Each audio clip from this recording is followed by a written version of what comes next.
नमस्ते, मैं हूँ संगीता शाह। स्वागत है आपका मेरे YouTube चैनल पर। दोस्तों, एक बार हम ऐसे ही कहीं जा रहे थे और मेरी बेटी ने मुझसे ये सवाल पूछा। उन्होंने माँ काली का फ़ोटो देखा जिसमें माँ काली शिव के ऊपर खड़ी हुई है और उनकी जिह्वा बाहर निकली हुई है। तो उसने मुझसे ये सवाल पूछा कि मम्मी, ये इस तरह से क्यों है, ये तस्वीर का क्या अर्थ है? तो मुझे ये लगता है ना कि बहुत सारे लोगों को वो चित्र बहुत लोगों ने देखा है। जहाँ पे भी आपने माँ काली की प्रतिमा देखी होगी, आपने वहाँ पे उनको उसी तरह से देखा होगा कि वो शिव के ऊपर खड़ी हुई है और उनकी जिह्वा बाहर निकली है। तो आज मैं आपको क्विकली इसके पीछे का रहस्य भी समझाती हूँ, ताकि आप अगली बार अगर ऐसा ये देखते हैं तो आपको पता होना चाहिए कि ये ऐसा क्यों है। अगर आपके बच्चे भी आपसे ये सवाल पूछे तो आपके पास उसका जवाब होना चाहिए। तो जब शिव समाधि में बैठे थे, जब शिव समाधि में होते हैं तो माँ पार्वती उनके आसपास ही होती हैं। तो शिव तो अपने कैलाश पर बैठे थे, बहुत शांति में अपनी समाधि में बैठे थे, अपनी तपस्या में लीन थे। लेकिन यहाँ पे नीचे पृथ्वीलोक पर जो दानव थे, जो राक्षस थे, वो बहुत ही उधम मचा रहे थे, सबको प्रताड़ित कर रहे थे और शिव अपनी तपस्या में लीन थे। सब देवताएं दौड़े दौड़े शिव के पास पहुँचे, क्योंकि शिव ही ऐसे देवता थे जो हर राक्षस को अभय वरदान देते थे। क्योंकि शिव की आराधना में शिव के जो सच्चे भक्त थे, जिनको बहुत बड़ा भक्त कहा जाता था, वो स्वयं रावण थे। गिनती तो उनकी भी देवताओं में होनी थी, लेकिन उनकी एक गलती की वजह से उनका भी गिनती राक्षसों में होने लगा। वो शिव के परम भक्त थे।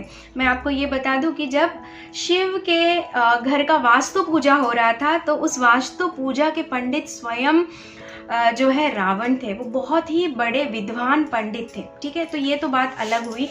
तो जब राक्षस बहुत ज़्यादा उधम मचा रहे थे धरती पर, तो देवताएं जब भागे भागे शिव के पास पहुँचे तो उन्होंने देखा कि शिव तो तपस्या में विलीन है, माँ पार्वती वहाँ बैठी हुई है। तो देवताओं को परेशान देख के माँ पार्वती ने पूछा, शक्ति स्वरूपा है, कि क्या हुआ, आप लोग इतने परेशान क्यों हो? तो उन्होंने अपनी सारी व्यथा बताई कि देखिए, जो राक्षस है वो हम सबको बहुत प्रताड़ित कर रहे हैं। अब तो वो देवलोक तक पहुंचना चाहते हैं, हमारे देवलोक पे संकट आ गया है। माँ, आप ही हमें इस संकट से बचाइए। तो जब माँ पार्वती ने ये सुना तो वो देखी कि शिव तो तपस्या में लीन है, उनको तो जगा नहीं सकते। वो उन्होंने अभय वर दे दिया देवताओं को कि मैं सारे राक्षसों का संहार करूंगी। और शिव तो अपने तपस्या में लीन है। ये गई और इन्होंने राक्षसों का संहार करने के लिए काली का रूप धारण किया। और काली का रूप कैसा होता है? बहुत ही भयावह। जितने राक्षस उनको रास्ते में आ रहे थे, वो सबका मुंड काटते हुए उसकी माला बनाकर उन्होंने अपने हाथ में डाली, अपने गले में डाली। और जो उनके साथ भैरवनाथ थे, भैरवनाथ कौन है? शिव शक्ति के पुत्र हैं, वो उनके साथ रहती हैं।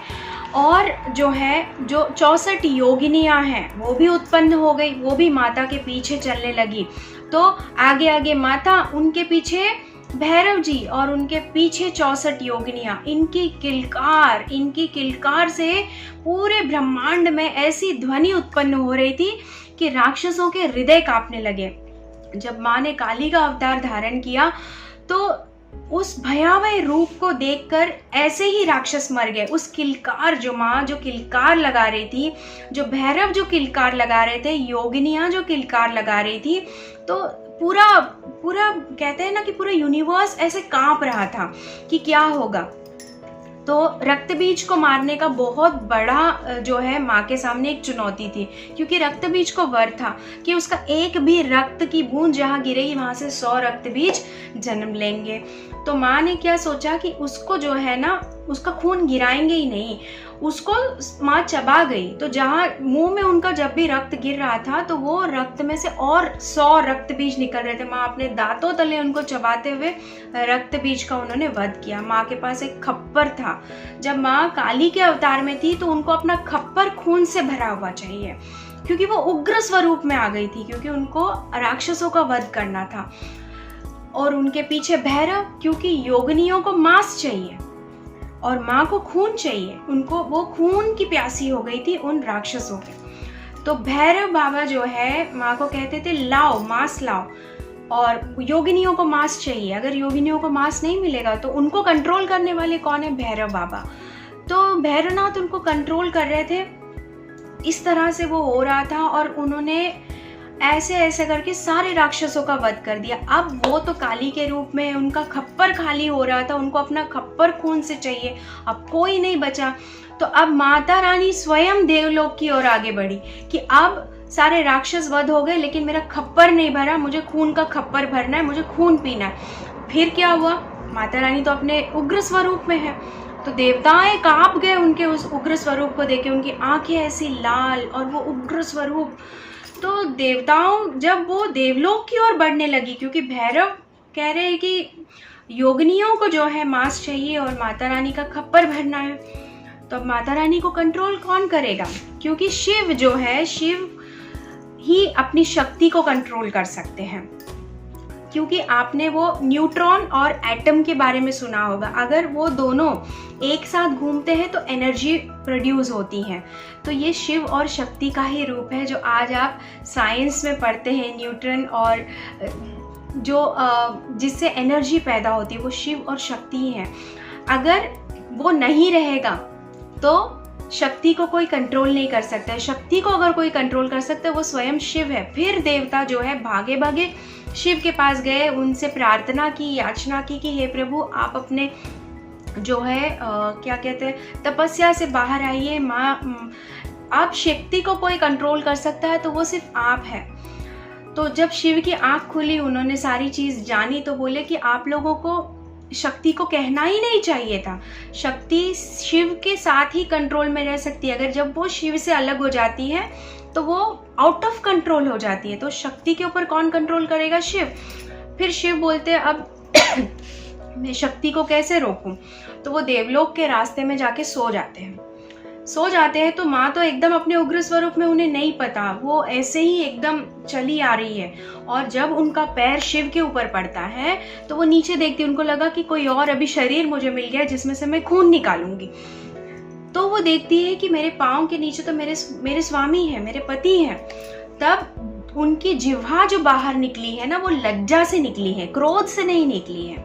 वो लज्जित हो जाती कि मैंने मेरे पति के ऊपर पैर दे दिया, तो वो लज्जित होती है और वो लज्जा से जब निकलते ही है जिह्वा और वो शांत हो जाती है।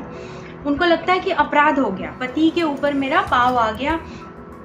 तब शिव उनको बोलते हैं कि अब तुम संसार में इसी रूप में पूजी जाओगी, सौम्य स्वरूप, क्योंकि वो तब सौम्य स्वरूप में आ जाती है, वो उग्र स्वरूप उनका खत्म हो जाता है और वो सौम्य स्वरूप में आ जाती हैं। इसीलिए आप जहाँ तहाँ देखोगे, आपको किसी भी काली मंदिर में चले जाइए, काली माँ का कोई फोटो ले लीजिए, आपको इसी प्रकार की तस्वीर मिलेगी जब वो शिव के ऊपर उन्होंने पैर रखा हुआ है और उनकी जिह्वा बाहर है। तो बहुत लोगों को ये भ्रम है कि वो उग्र स्वरूप में जिह्वा बाहर निकाली, नहीं, वो एक लज्जा से जो है उन्होंने अपने जिह्वा को बाहर निकाला है। तो इसी स्वरूप में माँ शांत स्वरूप में जो है पूजी जाती है इस संसार में। तो आप लोगों को ये संदेश मुझे पहुंचाना था, क्योंकि बहुत लोगों को ये प्रसंग ही नहीं पता, न जाने क्या क्या कहानियां बुनते रहते हैं उसके पीछे, लेकिन उसके पीछे की सही कहानी ये है। आशा करती हूँ आपको ये जानकारी बहुत अच्छा लगा होगा। और इसी के साथ इस वीडियो को मैं यहीं पे विराम देती हूँ। आपसे अगले वीडियो में मिलूँगी, तब तक के लिए आत्मा नमस्ते।